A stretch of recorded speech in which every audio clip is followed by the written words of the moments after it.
मामूली सा रक्षा चलाने वाला बाप। अब सुनिए, दिन भर मेहनत और मजदूरी करने के बाद, रक्षे का किराया जमा करने के बाद 20 रुपया उसके पास बचा है। अब अपनी साइकिल से घर की तरफ जा रहा है, 18 रुपए का सामान ले लिया उसने, बनिए के यहां से दाल चावल ये वो, 2 रुपए जेब में पड़े हैं। जैसे ही नुक्कड़ से निकलने लगा, गली के सामने जो एक ठेले वाला खड़ा था, दशहरी आम लगाए हुए, उसने कहा बे वहां बढ़िया मीठा आम आया यार, नहीं लोगे क्या? यहां तो अपनी औकात पता है ना, जेब में 2 रुपए है। नहीं यार छोड़ो। फिर अचानक साइकिल रुकी। हम न खाएं कोई बात नहीं है, लेकिन घर में जो 2 साल का बच्चा है, ये मेरा जुमला थोड़ी है, कोई समझ ही। जब अली अकबर नहीं समझ सकते तो और औलाद की क्या बात की जाए? क्या बक रहा हूं मैं? न क्या हमसे न गलत कहा कि बेटा काश तुम साहिबे औलाद होते। तो जब तक इस सीने में बाप का दिल नहीं होगा ना, वो कैफियत मां बाप की आदमी समझ ही नहीं सकता। मैं न खाऊं कोई बात नहीं, मेरा बेटा वापस आया, एक छोटा सा दशहरी का आम उठाया 100 ग्राम का। कहले यार कितने का? उसने कहा 2 रुपया। वो 2 रुपया था, दे दिया, ये लो, लेके चला आया। जाहिर सी बात है, गरीब आदमी है तो ना उसके यहाँ वॉश बेसन है, ना टंकी है, ना कुछ। हैंड पंप पर जा करके अपना उसने वो आम धुला। बीवी ने बेचारी ने झोला पकड़ा, गई चाय बनाने लगी। ये इन्होंने पतले पतले काश बनाई, और जो 2 साल का बच्चा है उसको गोद में लिया, वो काश मुंह में डाली। है ना औलाद? इससे अंदाजा करो कि बाप ने कैसे किया होगा हमारे साथ। डाला। अब बच्चे को जो पहली बार जिंदगी में दशहरी का मजा मिला, मुस्कुराया।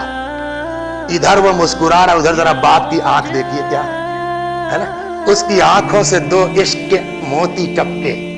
वहीं से मुस्कुरा के बावर्ची खाने का रुख करके कहता, देख रही हो माशाअल्लाह, हमारा बच्चा अब आम खाने के लायक हो गया है। पूरी जिंदगी में हमारे बाप ने 100 ग्राम का एक आम खिलाया था, है ना। अब वही डॉक्टर साहब हैं, 3 ऑपरेशन करके चले हैं, 6 लाख रुपया अटैची में रखा है। लखनऊ से फैजाबाद के लिए जा रहे हैं, रास्ते में बड़े आम के बागात हैं। एक बाग के सामने रुके तो जितने बाग वाले थे, हाँ डॉक्टर साहब हमें लाओ, इस पेटी में कितना है? साहब 35 किलो है साहब, रख दो गाड़ी में। रख दिया। कितना? अरे आप सिखाने नहीं बना, 1000। तो उनको 1000 क्या, उन्होंने साहब 2000 की नोट पकड़ा दी, लेके चले आए। खुद ने जहमत नहीं की, नौकर से कहा ले जा करके ये पेटी अब्बा के कमरे में रखाओ, उनसे कह देना खुद खाएं और अपने पुराने बूढ़े दोस्तों को बुला बुला के खिलाएं, टेंशन नहीं है, खत्म हो जाएगा फिर आ जाएगा। 100 ग्राम की जगह 35 किलो की पेटी भेज दी। अब आके कुरान खोलिए, कुरान बता, मैंने 100 ग्राम आम की जगह 35 किलो की पेटी भेज दी है, हक अदा हुआ? कुरान का जवाब वही है, 35 किलो नहीं 35 कुंटल दे दो, 35 कुंटल नहीं 35 टन दे दो, मगर उस एक काश का जवाब जो 1 ग्राम की भी शायद न रही हो, उसका हक अदा नहीं हो सकता। ये क्यों? कैसी जबरदस्ती है?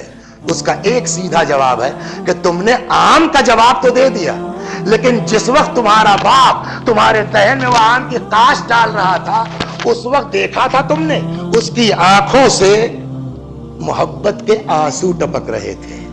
क्या तुमने जब 35 किलो की पेटी पलटवाई है, तुम्हारे अंदर भी वही इश्क था, वही मोहब्बत थी? तो तुम आम का बदला तो दे सकते हो, उस मोहब्बत का जवाब कौन देगा? तुम आम का बदला तो दे सकते हो, मां की ममता का जवाब कौन देगा?